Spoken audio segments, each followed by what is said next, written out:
Hey everybody, this is Eric from TOURNA-MIX, the ultimate mix competition website. If you like mix competitions, we host 2 of them every month, so please check us out. There's a link in the description below. And today I'm doing a little feature on Kush Plugins, one of my favorite, actually, to be honest, my favorite plugin company by far. I use a lot of their stuff in every mix, and they were kind enough to sponsor our main contest over at TOURNA-MIX this month. They gave us a free year subscription to their plugins. Thank you so much to Gregory and the whole team for that. Very, very generous. This is actually the second time they've sponsored us, so, that's just amazing of them. And so, I thought I would do a little tutorial showing off their plugins. This is not an affiliate thing. I don't get paid a dime for making this. I wish, maybe one day. But for now, this is just I wanted to do this and, show off how I like to use their plugins. So let's dive in.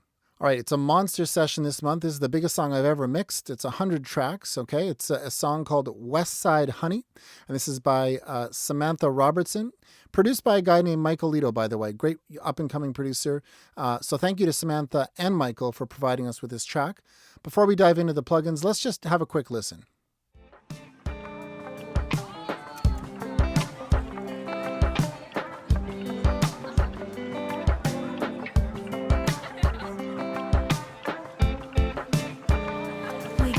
Souped up Tacoma, girls only 17, they're free, naive, that's what they'll say. Funny cause it feels right this way. Streetlights and headlights, feeling the breeze dance on my head. Closing my eyes, lost track of time. Funny cause it feels right this way. And we think and we scream. Girls, girls, tell me what's the plan for tonight? Trying to escape from my mind. I just wanna be here all the time. Na na na na na na na na na na na na. Oh, na na na na na. I just wanna be here all the west side, honey. Blue sky, sunny, staying out late till we see the morning. And I wanna do this all again, 'cause I know someday this gonna end. Girls, girls. All right, so that's the tune. And as I mentioned, it is a big session, so I'm not going to show you all of my processing. That would take hours. But let's take a look at the vocals. I mean, it's a pop song. Vocals are going to be the main thing. So let's start there. All right, so here's that first verse again, completely mixed. We get in the souped up Tacoma, girls only 17, they're free, naive, that's what. Right, and if I take all the processing off, it sounded like this. I'm going to leave just these last 2 guys on here because it was just RX doing some declicking and a bit of gain here. It's just 2 dB of gain. But here's like the raw vocal. We get in the souped up Tacoma, girls only 17, they're free, naive, that's what they'll say. Funny 'cause it feels right this way. Right, pretty typical. It's got some proximity effect and some boominess and muddiness that, we hear a lot of the time in vocal recordings, but it's a good recording. Great singer, obviously. Let's dive into the processing. All right, so as much as I love analog modeled EQs, I often start my vocal chain with just, a digital EQ. They're just so easy to use. So if I turn that guy off here and let it play, this makes a huge difference. We get in the souped up Tacoma, girls only 17, they're free, naive, that's what they'll say.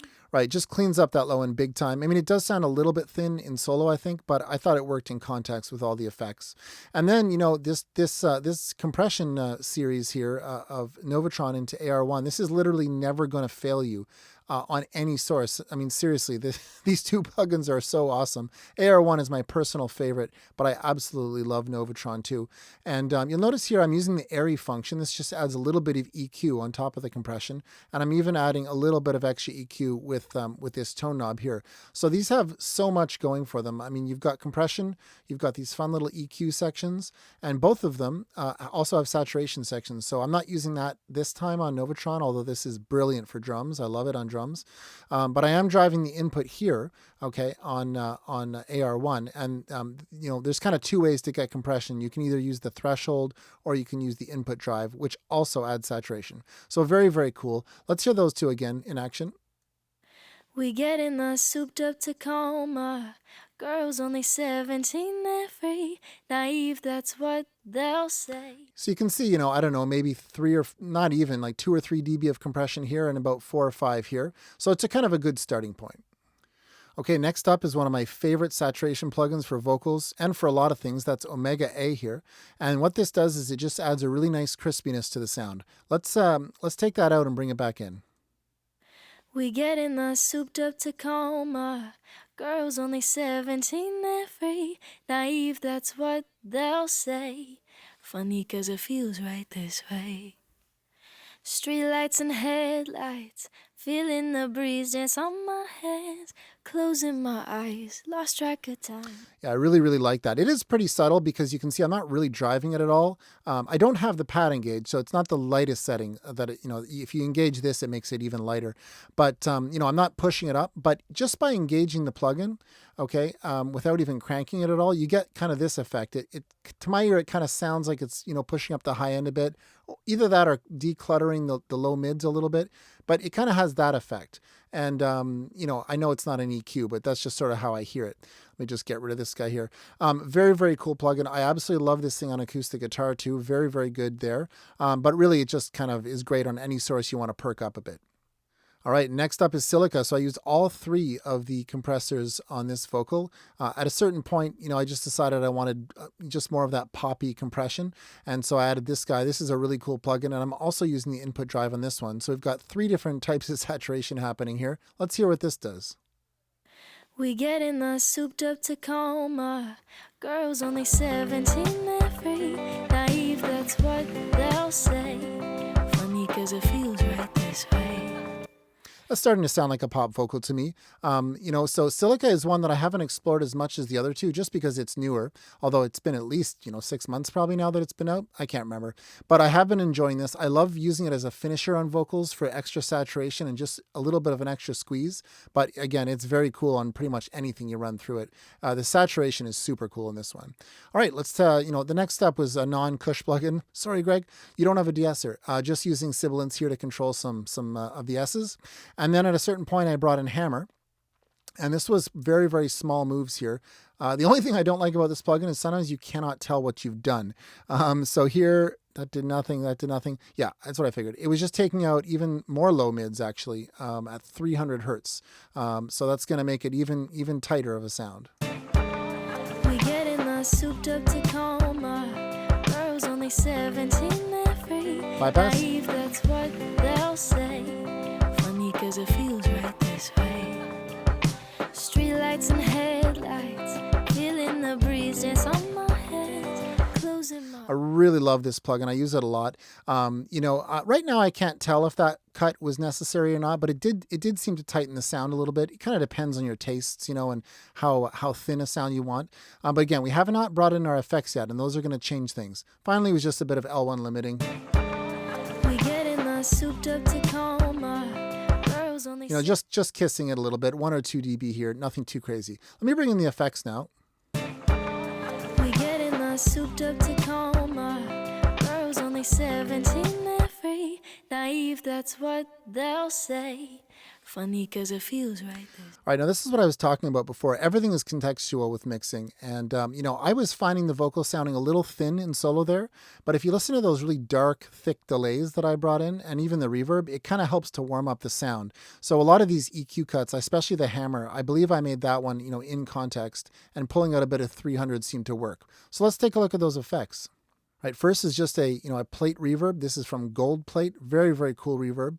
I've got the EQ set here with rolling off all the low end of the just of the reverb, not the vocal. I've got a really big pre-delay. I'm a huge fan of long pre-delays, 119 milliseconds. That's most likely timed to the track. Okay, and other than that, it's just the default settings. And if I turn off the other effects here, here's just the reverb. We get in the souped up Tacoma. Girls only 17, they're free. Naive. And in case you haven't, played around with pre-delay a lot, if I were to take that off. We get in the souped up Tacoma. Girls only 17, they're free. Naive, that's what they'll say. Funny 'cause it feels right this way. Yeah, see, the longer the longer you make it, you just add that kind of slapback effect. And I'm a big fan of that. But, it's really up to you to decide in context what you like. But I just thought I'd show that. It's kind of a very, very different sound with no pre-delay. All right, next was, what was next here? It was, yes, the little slap delay. Let's take a look at that. We get in the souped up Tacoma. Girls only 17, they're free. Naive, that's what they'll say. Funny. Right, so pretty standard kind of thing. We have a 16th note slap delay here. I'm using the spread control to make it a little bit more stereo. But yeah, just kind of your typical, tape slap. Nothing too new or exciting there. And the last effect was the stereo delay. Let's take a look at that. We've got an 8th note on the left and a quarter note on the right. We get in the souped up Tacoma. Girls only 17, they're free. Naive, that's what they'll... Yeah, and this is kind of what I was alluding to earlier when I was talking about the vocal maybe sounding a little thin. See, with the effects, to my ear at least, it doesn't sound thin anymore. They kind of coat it and fill it in a little bit. You can hear those delays coming from all angles. You've got a 16th note, a quarter note, an 8th note, plus the pre-delay and the reverb. There's all this different stuff happening, and it just sort of thickens things up. If I take the effects off... We get in the souped up Tacoma. Girls only 17, they're free. Sounds a little Naive, thin. that's what they'll say. Funny 'cause it feels right this way. Streetlights and headlights, feeling the breeze dance on my head. Closing my eyes, lost track of time. Funny 'cause it feels right this way. And that was my final mix vocals for the verses. The chorus really wasn't a whole lot different, so I'm not going to show it. You can see I must have taken Omega A off at some point for whatever reason. I think it was because the chorus was much harsher, thinner sound. And you can see here I added some more harshness control that I didn't have in the verse. But basically that was the vocal processing. Now there is one more thing I wanted to show you though, and that's over here on my all vocal sub. Okay, so every vocal in the session ends up here. And I've got Electra here doing a pretty big boost at 8K. This is 3 dB, okay, at 8K. And also a little tiny, half dB bump at 4K. Plus a little cut at 672 hertz. Okay, so this is affecting every vocal. Let me just bypass this halfway through. We get in the souped up Tacoma. Girls only 17, they're free. Naive, that's what they'll say. Funny 'cause it feels right this way.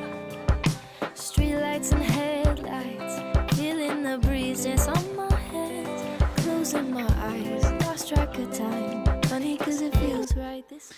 Yeah, the vocal really dies there. I mean, again, it depends on your taste. Like some people like a darker sound, whatever. To me, that was kind of a crucial move, though, just to add that extra poppy kind of air.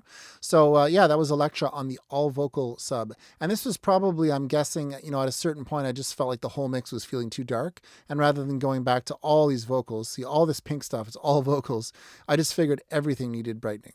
All right, let's move on.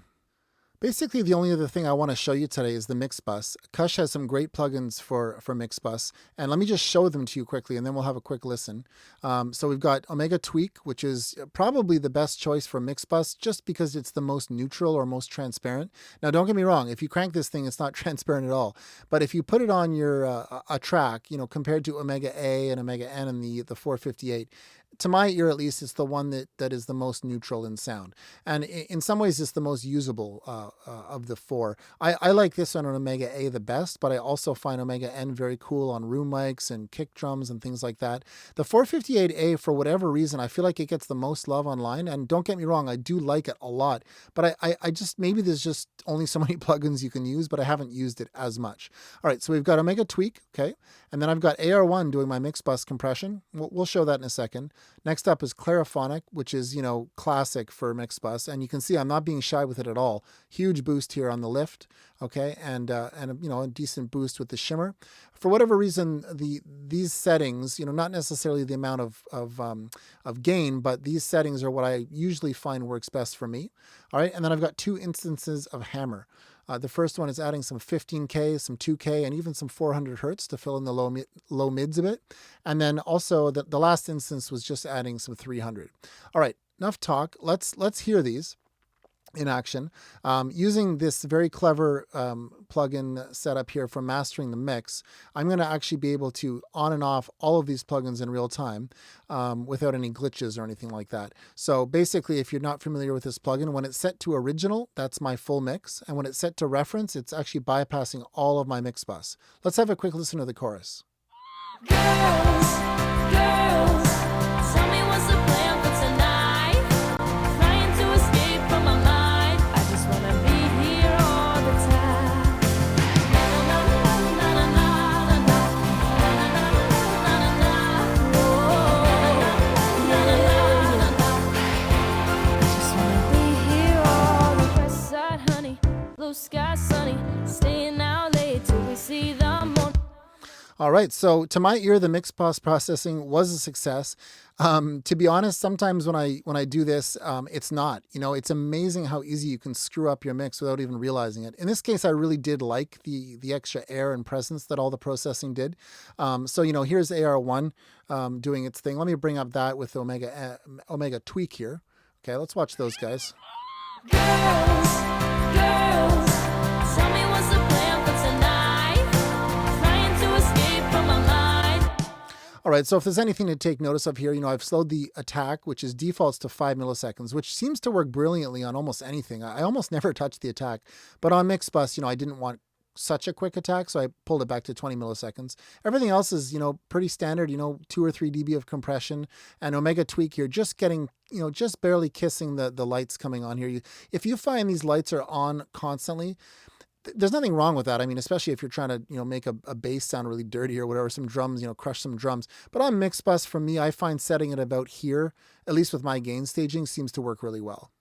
All right, then arguably probably the biggest one here, Cleophonic. I mean, again, this is famous for mix bus duties. It really is a great way to sheen up a mix. This is probably what's changing the sound of the overall mix the most. Let's try this off and on.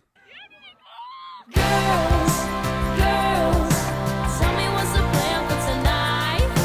Trying to escape from my mind. I just wanna be here all the time. Na na na na na na na na na na. Oh, na na na na na. Yeah, as I suspected, this is really, you know, what's giving the mix, you know, all its life and energy and kind of poppiness. The other ones are cool too, and they're doing their thing, but that was kind of the big one. And by the way, I also have Cleophonic over here on my all instruments bus. If I just solo that up for a second, all right, this is every instrument in the song. Let me pull this guy up. In this case, I have it just set to neutrals. In other words, it's turned on, but I'm not actually pushing anything up. And in case you haven't realized, there's a huge EQ curve that's drawn, even with this thing just on, okay? Let's listen to that for a sec.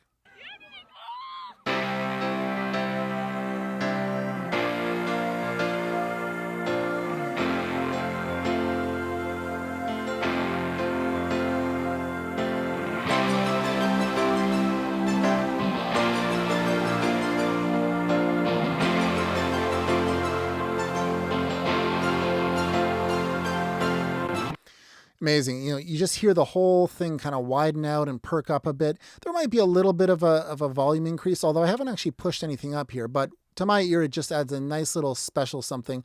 I'm actually a big fan of using this on my all instruments, often in favor of Mixbus. In this case, of course, I used both. Okay, but there's something neat about processing your groups, you know, with Cleophonic, where you could, you know, have one on each of them, and then you can kind of process things differently. Anyway, that's all I have time for today. I don't want to take up, you know, all of your day. And the truth is, a lot of these tracks have no processing. You'll see. You know, I mean, for example, here I've got a bit of Electra and a bit of AR1 on the piano, but nothing too fancy. A lot of these tracks have nothing. It really was the vocals and Mixbus that did a lot of the heavy lifting. So one more huge thanks to Gregory and Kush for sponsoring our contest. Again, if you like mix contests, come check us out. We're having a lot of fun over at TOURNA-MIX. We host 2 contests every month, and I think you get a lot out of it. But for now, that's Eric from TOURNA-MIX signing off. Thank you very much for listening. I hope you enjoyed that. We'll talk soon.